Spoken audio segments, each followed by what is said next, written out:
whether or not Confederate statues should be removed, or at the very least, moved. Veteran race baiter, Al Sharpton, recently voiced his opinion on what should be done with our nation's Civil War monuments. According to Independent Journal Review, not only does Sharpton think that Confederate statues need to be removed, but he also believes that federal funding to the legendary Jefferson Memorial needs to stop as well. His reasoning is that he doesn't think tax dollars should go towards supporting a statue of a slave owner. Sharpton's stance is quite ironic, since he was recently under fire for tax evasion. Sharpton made his announcement not long after President Trump asked during a press conference, "Are we going to take down statues to George Washington? How about Thomas Jefferson?" At the time of his comment, President Trump seemed to be asking, sarcastically, if we should erase all of history. The point was to show how insane the Democrats' attempt to destroy history seemed. Instead of seeing the point that the president was trying to make, liberals saw it as a call to arms. Sharpton explained his point of view further during an interview with Charlie Rose on PBS. "People need to understand that people were enslaved," Sharpton stated. It is almost as if he believes people deny slavery existed here, or deny that it continues to exist right now in some parts of the world.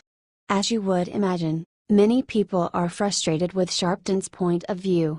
What is most irritating to some people is his bold statement that tax dollars are used to keep the Jefferson Memorial in good shape, when he's been accused of not paying taxes in the past. The New York Times reported that he has a total of $4.5 million in unpaid taxes between federal and state balances owed. In fact, his for-profit group, the National Action Network, has been in business for years, and there are signs that not a single dollar of theirs went towards paying federal payroll taxes. Despite not paying his taxes, Sharpton still traveled first class, received an impressive salary, and refused to pay travel agencies, hotels, and landlords. It seems odd that someone who never can be bothered to pay for things is worried about where our tax dollars are going. After Al Sharpton's statement, the internet bit back. One user tweeted, "Al Sharpton doesn't pay his taxes but is concerned about the use of taxpayer dollars for public monuments. None of those dollars are his." Another user pointed out that, Al Sharpton should pay his back taxes before he preaches on public funds. Quite a valid point, yet the irony of the situation seems to escape Al Sharpton. The lesson here is simple. You cannot erase history just because it makes you uncomfortable. Furthermore, if you are going to avoid paying taxes, you should not preach about how upset you are over where the tax dollars are going. What we see here is liberal hypocrisy as its absolute finest.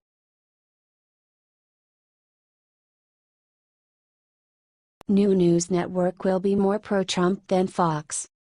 Fox News better get their act together, because if this news is true, they're about to be in big trouble.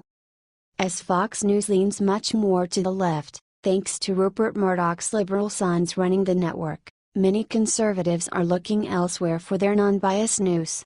In walks Steve Bannon, the powerhouse at Breitbart, who is rumored to be starting a conservative news network. Can you imagine? We love this idea. From BizBag Review, Steve Bannon's next steps might be a big blow to Fox News. Rumors are circulating that the former White House chief strategist is planning to launch a news network that is more conservative than Fox, according to Axios. According to reporter Jonathan Swan, friends of Bannon have said the Breitbart executive chairman sees Fox News heading toward the center of the political spectrum, which creates an opening to the right of Fox. They don't know if the network is going to be an online streaming service like Netflix or an actual television station. Before former Fox News head Roger Ailes died earlier this year, he met with Bannon and discussed the idea of starting a network together, and Bannon loved the idea, according to Axios. One thing causing speculation that a new network is in the offing is that Bannon took a meeting with Long Island billionaire Robert Mercer, who has backed other Bannon projects.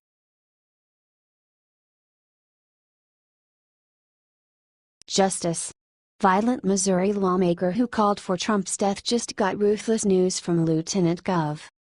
Missouri Lieutenant Governor Mike Parson just gave a sobering heads up to a state senator who has called for the assassination of President Trump. Parson has given her a deadline of September 13 to resign or the Senate will expel her. Parson has called to her this arrogant senator's attention a section of the Missouri Constitution that penalizes lawmakers guilty of contempt and disorderly conduct. Missouri Democratic State Senator Maria Chappelle Nadal called for the assassination of President Donald Trump last week in a Facebook post that stated, "I hope Trump is assassinated," during an exchange with a left-wing activist who claimed a family relative was a Secret Service agent. According to the Springfield News Leader, Parson stipulated that Chappelle Nadal must resign by September, the date of the upcoming veto session, or deal with expulsion from the Senate. Related, Missouri Senator, "I hope Trump is assassinated." Missouri Democratic and Republican lawmakers called for her to resign from her seat, including most recently Democratic Missouri Representative Emanuel Cleaver. "I'm not going to do something that I haven't heard many Republicans do on the air or in private. Anyone who labels anyone or any group of all races unless that is the purpose of the group, I disagree with it." A state senator here in Missouri called for the assassination of Donald Trump, Cleaver said on Fox News Saturday. About 30 seconds after she made the comment, "I issued a request for her resignation. She does not deserve to be an elected official in the state that I love, Missouri. She doesn't deserve to anywhere in this country." USA Today reported Missouri Democratic Senator Claire McCaskill criticized Chappelle Nadal, saying, "It's outrageous. And she should resign." Missouri Democratic Representative Lacey Clay also denounced the Facebook post. Missouri State Senate Democratic leader Gina Walsh called the comment horrible and said her behavior has no place in our caucus. Chappelle Nadal has been defiant in calls from her own party of Democrats to step down, but it looks like that choice is going to be made for her. Do you think this state senator has no place in holding office after calling for the death of the president?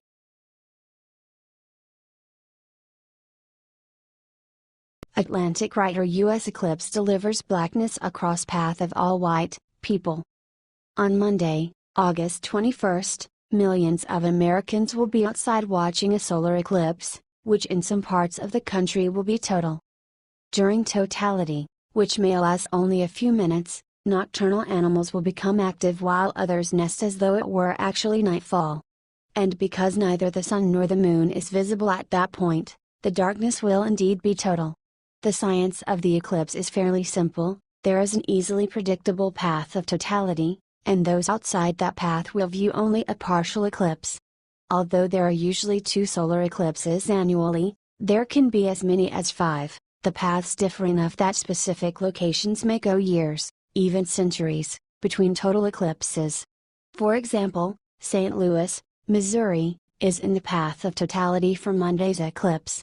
The last total eclipse visible from St. Louis occurred 400 years ago.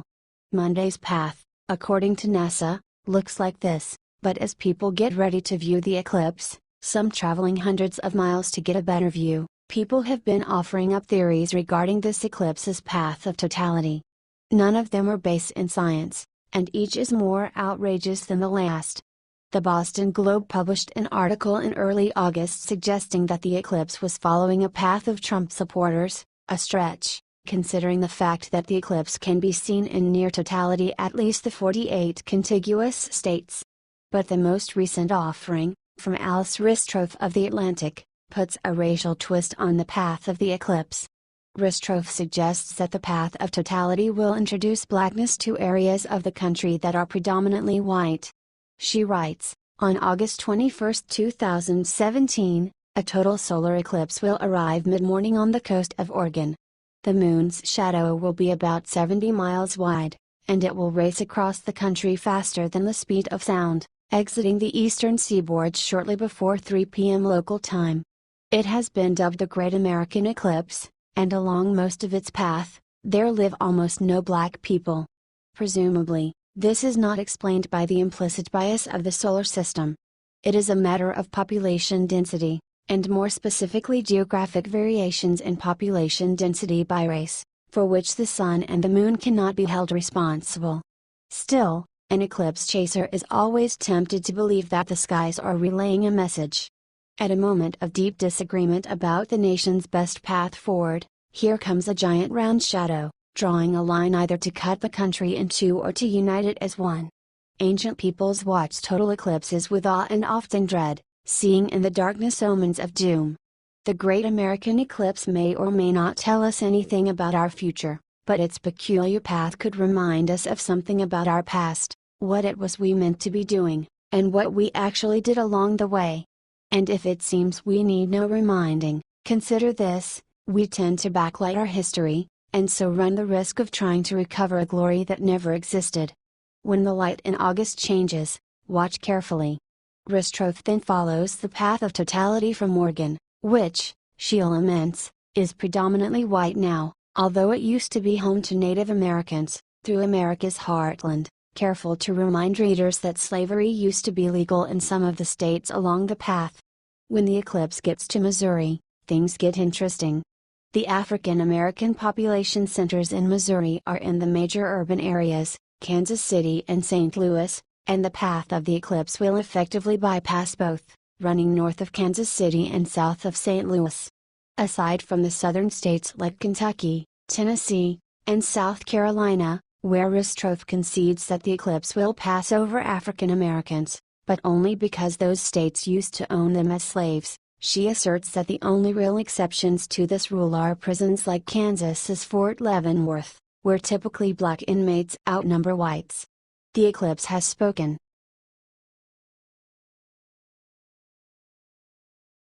Here's the real meaning behind Steve Bannon's departure. And you're not gonna like it. When I was a young lieutenant in the 325th Airborne Battalion Combat Team, ABCT, in Vicenza, Italy, we had a saying: beware the black Chinook. When a lieutenant did something rather boneheaded, and yes, I hear all the former NCOs out there laughing, they would somehow come up missing. Our battalion commander had a way of transferring young officers who didn't meet the standard, and it happened quickly. And it appears at the Trump White House, Marine Corps One isn't the only helicopter that lands. There's also a landing zone for the infamous black Chinook that only picks up folks, and it seems to happen particularly on Friday. And so it was. The news came last Friday, again, that President Trump's chief strategist, Steve Bannon, had been relieved of his duties, resigned, dismissed, fired, sent home. Whatever you wanted to call it, the black Chinook had landed. Funny, I recently saw an early Trump Oval Office picture. There was the president, the vice president, and 4 other individuals for whom the black Chinook had manifested: LTG Michael Flynn, Sean Spicer, Reince Priebus, and now Steve Bannon. That's what I call a pretty hefty personnel turnover in your first 7 months. And after each departure there's been much pundit prognostication and assessment, but the departure of Steve Bannon is the most interesting. Nutty Nancy Pelosi and Maxine Mad Max Waters tend to believe there are white supremacists running all over the White House. Hardly the case. But, within hours of departing, Mr. Bannon was back at Breitbart and had reassumed his leading role. He issued an interesting message that conveys the real meaning behind his departure. He stated, "The Trump presidency that we fought for, and won, is over," Bannon said Friday, shortly after confirming his departure. "We still have a huge movement, and we will make something of this Trump presidency. But that presidency is over. It'll be something else. And there'll be all kinds of fights, and there'll be good days and bad days, but that presidency is over." Those words say it all, and I've been watching folks all this past weekend fumbling all over themselves trying to explain this. You all know me, so I'll cut right to the chase. What Mr. Bannon means is the presidency that was won back in November 2016 was one for the forgotten man and woman. It was one many believed would restore America's first principles and values, that of a constitutional republic, its sovereignty, and its rule of law. It was believed that the establishment swamp would be drained and servant leadership would be restored to Washington, D.C., as opposed to self-serving and special interest promotion. We hear so many talk about the Trump agenda, but what does that really mean, and is anyone on board with it? Constitutional conservatives believe in limited federal government, fiscal responsibility, individual liberty, free market, free enterprise economy, and a strong national defense. Of course, The delusional progressive socialist left would call that extreme, and even some Republicans run away from those principles, but we were all under the assumption that was where the Trump presidency was heading. But ask yourself today, who are the constitutional conservatives in the Trump White House? Trump's daughter, Ivanka, and son-in-law Jared Kushner, are well-known liberal progressives, yet they have a close ear of President Trump. Economic advisor, Gary Cohn, is certainly not known for being a conservative. As a matter of fact, he's another New York liberal progressive. Secretary of the Treasury, Steve Mnuchin. Well, sometimes I don't know if he knows what he is, but he certainly hasn't advanced a conservative tax reform policy, if any policy at all. God bless him, but Secretary of Defense General James Mattis wanted the person Hillary Clinton had begged for her SecDef, Michelle Flournoy, as his Deputy Secretary of Defense, and many of the DoD positions are being filled with former defense industry executives and lobbyists, some kind of swamp draining. And if you want to know the direction that Mr. Bannon's Breitbart will be taking, just read this past weekend's piece by Aaron Klein on National Security Advisor, LTG HR McMaster. And there's no doubt that LTG McMaster has a completely different national security vision from President Trump. Case in point, the Iran nuclear deal. The Trump White House is now one of NYC liberal progressives and Obama holdovers. This is what Mr. Bannon meant by his assertion of a certain presidency being over. I would expect some others to be looking to the skies for the black Chinook. Those individuals would be Dr. Sebastian Gorka, Stephen Miller, and sadly, we haven't been seeing much of Kellyanne Conway recently. Yes, I understand a campaign is different from running the nation, but fundamental principles are important. I wish I could say I have, but I've never heard President Trump speak on the values of the Founding Fathers and our Constitution. I've never seen him tweet about the value of free market principles and how his policies will reinforce that belief. My concern is that we may never hear statements to that effect. The outward appearance and perception is that the swamp has won and President Trump will move further away from what enabled him to pull off an incredible upset victory. The liberal progressive left has done a fine job in denigrating and disparaging that which it fears. Liberty and freedom of the common American citizen. And there are even Republicans who've joined sides with the liberal progressive leftists in thwarting what American people voted for last November. There's been a slip in President Trump's base of support, hence why he's heading out for a campaign-style rally in Arizona. The recent lunacy of the left and their assault against statues and monuments somewhat stabilized President Trump's support. But it's the policy direction of this White House which should cause concern. And this is what Mr. Bannon has brought to our attention with his statement. Where does the Trump White House go from here? President Trump is a different type of political figure in that he's never really embraced or expounded upon his philosophy of governance. He's shown himself to be a populist and a showman who is adept in the moment. But any leader needs guiding principles and values. Let's hope President Donald J. Trump isn't about to demonstrate that he's just like all the rest, another politician saying what's necessary to get elected. Do I think Mr. Bannon's position will be filled? Nope. The real meaning behind Mr. Bannon's departure is that no one really knows what President Trump's agenda is. But we do know those closest to him did not share an ideological philosophy of governance consistent with constitutional conservatism.